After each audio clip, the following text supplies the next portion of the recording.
pagi, selamat siang, selamat sore, selamat malam kepada Miss Novia Sri Parindu Purba SPC MPC Psikolog dan Miss Shirley SPC selaku dosen psikologi konseling di Universitas Bunda Mulia Kampus Ancol serta kepada teman-teman semuanya. Gimana kabar hari ini? Semoga baik-baik saja ya. Oke, pada kesempatan kali ini kami dari kelompok 3 akan membawakan sedikit materi mengenai keterampilan dasar dalam konseling yang akan berfokus pada reflection of feeling. Nah, sebelumnya perkenalkan, dalam kelompok 3 ini ada 4 member. Yang pertama ada saya sendiri, Margareta Hermata Wijaya, ada teman saya, Siti Cairunisa, dan ada Kristania Stefani, serta ada Ignatia Sydney.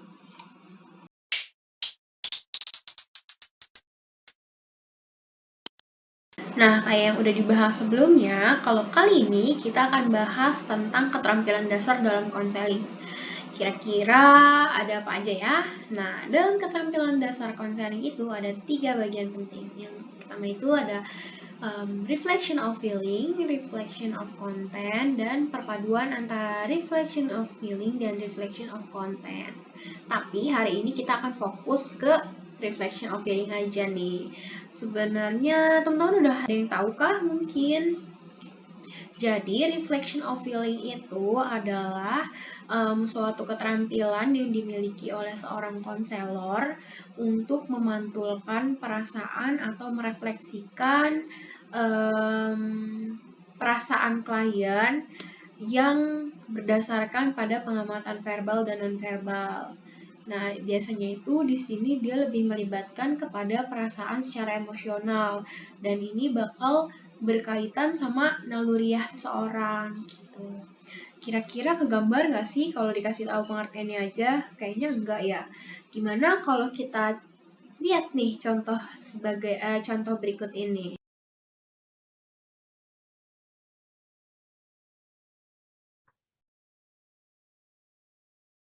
Halo, selamat siang. Halo, selamat siang. Selamat datang di sesi online kita hari ini. Perkenalkan, nama saya Kristania, yang hari ini akan jadi teman cerita Ibu nih. Nah, kalau boleh tahu dengan Ibu siapa ya? Perkenalkan, nama saya Ikna. Oke, Bu Ikna. Gimana nih Bu kabarnya seminggu ini? Puji Tuhan, Bu, saya baik. Puji Tuhan. Ibu sekarang lagi di mana nih, Bu? Oh, saya kebetulan lagi di rumah aja sih.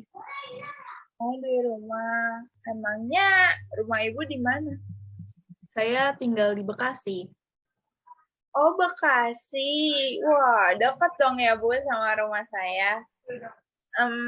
Akhir-akhir ini Ibu lagi sibuk ngapain, Bu? Kebetulan sih saya kerja di salah satu perusahaan yang ada di Jakarta.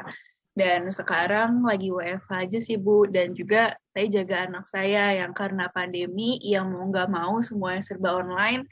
Dan ya udah jadinya ini juga Zoom di rumah aja gitu. Oh, emangnya anak Ibu kelas berapa, Bu? Anak saya baru 1, Bu, karena saya kan ya bisa dibilang nikah muda ya. Terus juga anak saya laki-laki, umurnya 6 tahun, masih TK sih, Bu, dia. Wah, berarti lagi aktif-aktifnya ya, Bu, kayak anak saya ya. Ibu ada nggak, Bu, foto anaknya? Saya mau lihat, boleh nggak, Bu? Iya, boleh, Bu. Tentu saja boleh. Sebentar ya, Bu. Oke.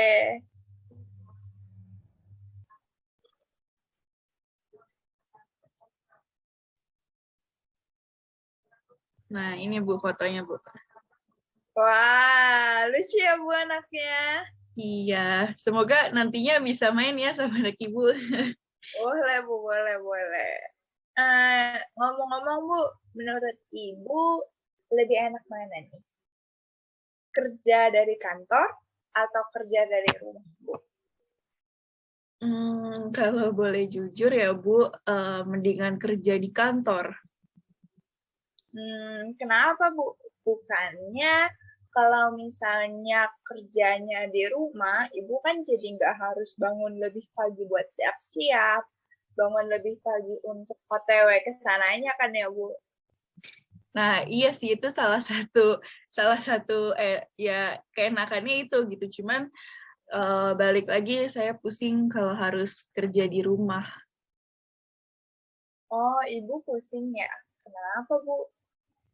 Iya, jadinya saya harus kerja sambil jagain anak saya yang juga sekolah gitu ya.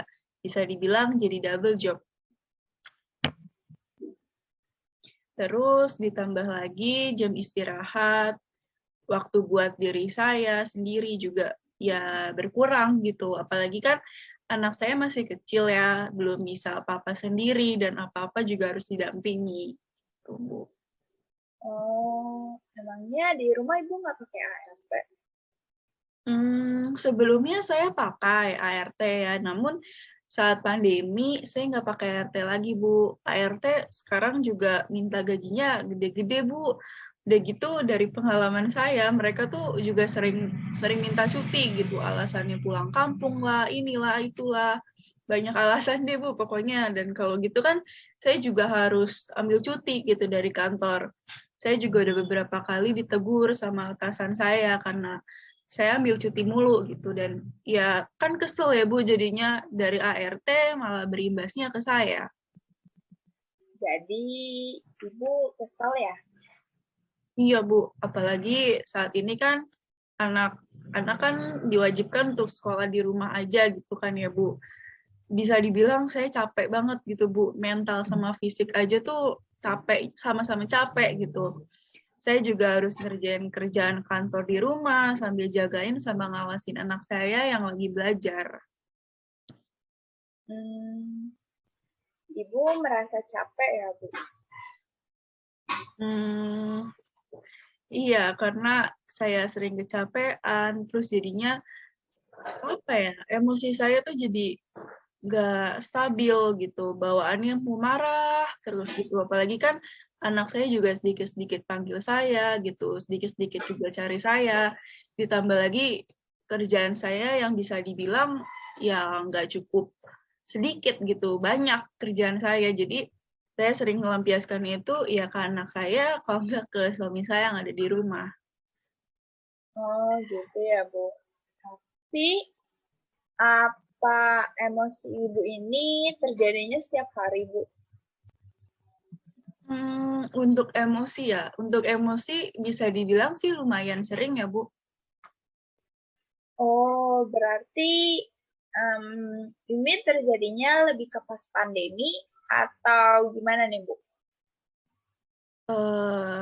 Iya, pas pandemi. Lebih parahnya sih 2 bulan yang lalu ya, Bu. Dan di pas awal pandemi pun juga ya seperti itu gitu, sama. Kan itu istilahnya peralihan gitu ya, dari biasanya saya ke kantor, kerja di kantor, anak saya belajar di sekolah gitu. Dan sekarang harus semuanya tuh apa-apa harus dikerjain di rumah, semuanya serba online gitu kan.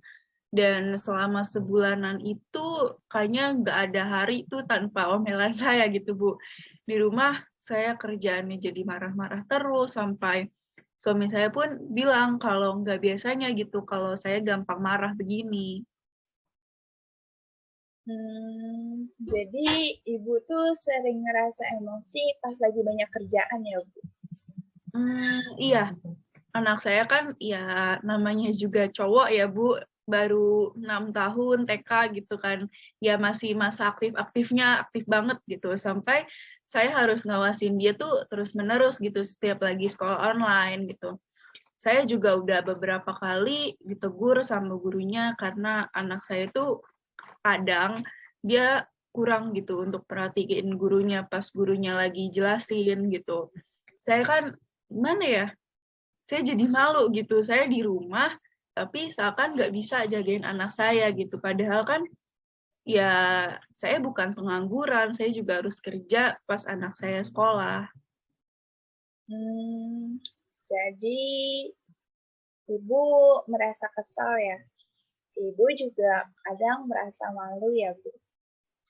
Emangnya kalau saya boleh tahu, Bu, Ibu kerja dari jam berapa sampai jam berapa, Bu? Saya tuh kerja dari jam 8 pagi sampai jam 5 sore, Bu. Apalagi kan sering banget nih ya Zoom meeting dari kantor. Kebayang nggak sih, Bu, kalau misalnya tiba-tiba ada rapat dari kantor, ngadain Zoom meeting gitu kan. Di rumah juga harus ngurusin anak yang lagi sekolah gitu kan. Sambil saya juga harus fokus gitu ke meeting saya yang ada di kantor gitu. Fokusnya jadinya ya kebagi dua gitu. Lama-lama bisa pingsan saya, Bu, kalau terus-terusan kayak gini gitu. Padahal kan saya juga mau promosi untuk naik jabatan ya, tapi karena harus WFH, katanya kinerja saya juga berkurang gitu, menurun. Saya takut jadinya kayak gimana ya, saya gak jadi dipromosin gitu, Bu.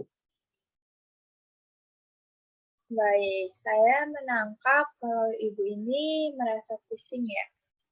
Lalu, apa Ibu pernah, Bu, cerita ke suami Ibu atau pernah nggak suami Ibu nanya ke Ibu kayak, gimana keadaannya hari ini, gimana kondisinya hari ini, dan lain sebagainya? Hmm, aduh, Bu, boro-boro dia nanyain keadaan saya gitu. Jarang sekali dia nanyain hal seperti itu. Sebenarnya mah kalau bisa dibilang saya pengen banget cerita gitu ke dia gitu. Cuman ya suami saya kadang suka pulang larut gitu. Ditambah lagi dia sering lembur. Hmm, suami Ibu nggak WFH ya? Emangnya kalau saya boleh tahu, Bu, suami Ibu kerja apa?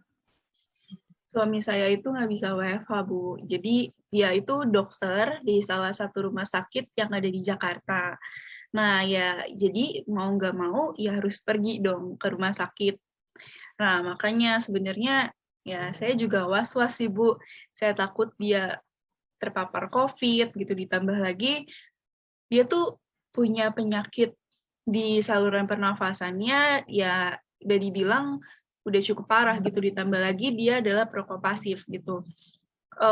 Dan ditambah juga baru-baru ini COVID tuh lagi tinggi-tingginya gitu kan ya, Bu. Ibu ngerasa khawatir ya, Bu?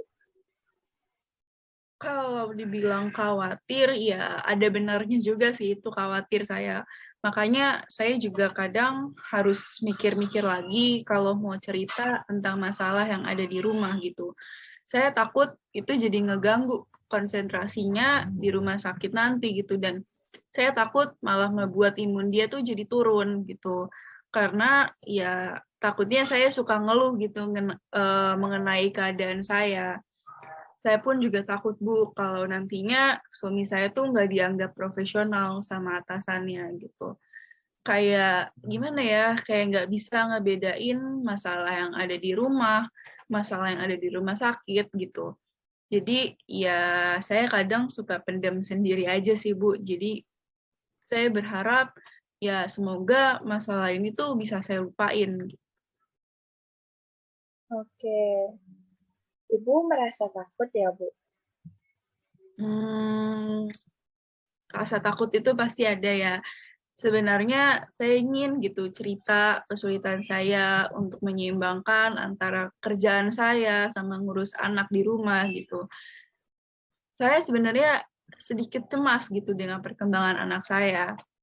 Saya takut dengan adanya kesibukan saya di rumah, dia tuh jadi nggak bisa untuk dapetin kasih sayang yang penuh dari saya maupun dari papahnya gitu. Karena ya papahnya aja tuh biasanya pulang malam, apalagi pas pandemi ini ya, Bu. Papanya sekali baru pulang saat anaknya tuh udah tidur gitu. Kalau pas lagi rame-ramenya, papahnya juga suka nggak pulang gitu ke rumah. Papanya jaga di rumah sakit gitu. Jadi ya saya sendiri pun sebenarnya juga sedikit takut gitu. Takut kalau anak saya jadi berpikiran bahwa mama papanya tuh sibuk gitu sama kerjaannya gitu. Jadi dan nggak bisa untuk memperhatiin dia sebagai anaknya yang sepenuhnya gitu. Apalagi saat di sekolahnya atau di tempat lesnya itu ngebahas aktivitas bersama keluarganya gitu. saya pernah dengar gitu, dia bilang kalau papa mamahnya cukup sibuk di saat weekend, jadi nggak punya waktu yang bisa dihabiskan bersama. Dan saya takutnya dia malah ngebanding-bandingin juga gitu sama teman-teman sebayanya gitu. Oh, anak ibu ikut les apa aja, Bu? Saya tuh ngedaftarin dia untuk les calistung, les menggambar, sama les bahasa Inggris. Wah, menurut saya, Bu, udah bagus, Bu, kalau ibu ngedaftarin anak ibu buat les. Karena ya banyak, Bu, manfaat yang bisa didapat. Kayak misalnya ini ngebantu anak ibu buat gali minatnya, sehingga ya banyak tahu gitu variasi kemampuan dan kegiatannya. Tapi Bu, di sini saya juga nemuin nih kalau sepertinya Ibu merasa cemas ya kalau nanti anak Ibu tumbuh kurang kasih sayang. Betul, Bu. Saya pikir juga ada bagusnya gitu masukin anak saya les gitu tiap malam. Saya juga jadi mikir dan kadang saya nangis gitu. Apa saya udah memenuhi tanggung jawab saya sebagai seorang ibu, sebagai seorang istri gitu. Apakah saya udah cukup baik atau belum ya? Karena akhir-akhir ini ya memang saya lebih gampang kebawa emosi, Bu. Karena ya itu tadi, saya cukup lelah gitu.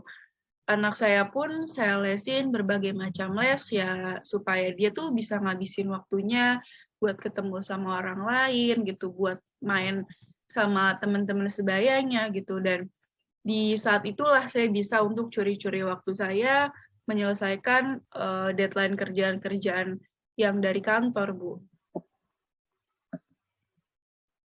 Ibu ngerasa cemas nggak bisa menuhin tanggung jawab Ibu dengan baik. Ibu pernah nggak nanya ke anak Ibu kayak, gimana nih perasaannya hari ini? Atau gimana kondisi kamu hari ini? Dan lain sebagainya. Pernah, Bu, sekali. Saya ada nanya gimana perasaan kamu hari ini gitu. Dan kebetulan di situ waktu dia pas ulang tahun ya, dan di saat itu juga papahnya lagi sibuk-sibuknya di rumah sakit. Jadi nggak bisa ambil cuti 1 hari aja gitu. Dan ya cuman ngabisin waktu pas malam hari aja, dan itu pun juga hanya buat perayaan yang kecil-kecilan aja, Bu. Pas Ibu tanya ke anak Ibu jawab apa tuh? Anak saya bilang kalau hari ini dia seneng banget karena dia ulang tahun. Tapi di satu sisi dia juga sedih karena nggak bisa ngabisin waktunya bareng sama mama papahnya gitu seharian. Karena ya memang posisinya saat itu juga saya lagi mendekati akan naik ke divisi lain, Bu. Jadi ada banyak kerjaan yang harus saya rampungkan. Nah, gimana perasaan Ibu nih waktu itu Ibu dengar jawaban anak Ibu yang katanya dia happy tapi ada sisi sedihnya juga nih? Gimana ya, Bu, waktu dengar anak saya bilang gitu, kayak di hati tuh jelek banget gitu. Kayak, aduh, anak saya masih kecil, masih 6 tahun usianya gitu, masih TK lah, udah bisa gitu buat ngomong kayak gitu. Ya, kalau ditanya gimana perasaannya, ya jujur, Bu, sedih banget gitu dengernya. Kayak, ini tuh hari spesialnya dia gitu. Hari yang udah dia tunggu-tunggu, tapi mama papahnya tuh ya malah sibuk sama kerjaannya masing-masing. Cuman bisa ngabisin waktu pas malam hari aja gitu, dengan waktu yang nggak banyak dan ya bisa dibilang terbatas. Ya pastinya kan dianya jadi nggak puas ya, Bu, walaupun tadi dia bilang awalnya happy gitu. Ibu merasa sedih ya? Iya, tentunya ya, Bu, apalagi kan saya sebagai ibunya gitu kan, karena ya sejujurnya saya pribadi pun sulit gitu untuk bagi waktu antara kerjaan saya dan waktu buat keluarga, Bu, karena ya di satu sisi sebenarnya saya udah incar divisi itu Bu dari awal pertama kali saya masuk kerja gitu. Dan saya juga udah banyak dengar nih dari karyawan-karyawan yang cerita tentang divisi itu gitu. Makanya saat itu ya saya benar-benar kayak no time banget lah buat anak saya maupun buat diri saya aja tuh udah nggak ada waktu sama sekali gitu. Karena ya saya harus selesaiin pekerjaan saya supaya bisa dipromosiin ke divisi itu, Bu. Ya, walaupun pada akhirnya saya punya waktu yang dalam tanda kutip sedikit gitu untuk anak saya, untuk keluarga saya. Dan itu pun pas anak saya udah tidur, saya juga masih harus kerja buat rampungin yang harus saya selesaikan secepatnya, Bu. Ibu merasa kesulitan ya dalam bagi waktu dan nentuin prioritas Ibu ya? Sebenarnya ya Bu, kalau untuk masalah prioritas, sebenarnya saya tahu gitu, teori kayak yang seharusnya saya tuh memprioritaskan keluarga saya daripada kerjaan saya gitu. Ya, tapi Bu, pekerjaan saya ini saya lakukan apa ya, impian saya gitu dari saya semenjak SMA, semenjak saya lulus SMA. Saya pengen banget gitu kerja di perusahaan ini gitu, dan di awal masuk juga ternyata saya nggak dapet Bu posisi yang saya inginkan. Saya malah bisa jadi karyawan biasa aja gitu selama beberapa tahun ini gitu. Jadinya ya saya berusaha mati-matian Bu biar bisa dapetin kursi di posisi itu gitu. Saya juga begini karena latar belakang keluarga saya yang dulunya kurang mampu, dan saya berpikiran bahwa wah, anak saya nggak boleh nih ngerasain kayak gini, keluarga saya juga nggak boleh nih ngerasain kayak gini gitu sih Bu. Jadi tapi ya malah secara nggak sadar saya lebih memprioritaskan kerjaan saya dibandingkan menghabiskan waktu dengan keluarga saya sendiri di rumah. Jadi bisa dibilang kalau Ibu merasa dilema ya Bu? Iya Bu, saya nggak tahu sih harus memprioritaskan yang mana gitu. Di satu sisi saya pengen gitu anak saya tumbuh jadi anak yang penuh kasih sayang dan perhatian dari kedua orang tuanya. Tapi sepertinya tuh kayak gimana ya, saya nggak bisa gitu kasih itu ke anak saya gitu. Di sisi lain kayak apa ya, sepertinya tuh berat sekali gitu untuk saya harus ninggalin pekerjaan saya yang pada saat itu mendapatkan promosi gitu untuk mendapatkan pekerjaan yang sudah saya incar dari lama. Kalau untuk promosi pekerjaan kan pastinya juga saya harus mengembangkan potensi dalam diri saya gitu, biar nantinya saya bisa untuk dapetin pekerjaan yang saya inginkan itu gitu. Dan apa ya?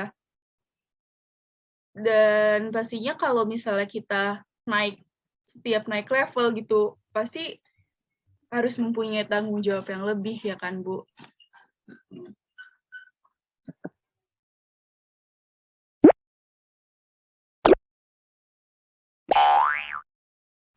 Baik, seperti yang sudah kedua rekan saya sampaikan dalam percakapan sebelumnya, di sini saya akan memberitahu Anda mana sajakah bagian-bagian dari ROF atau Reflection of Feelings.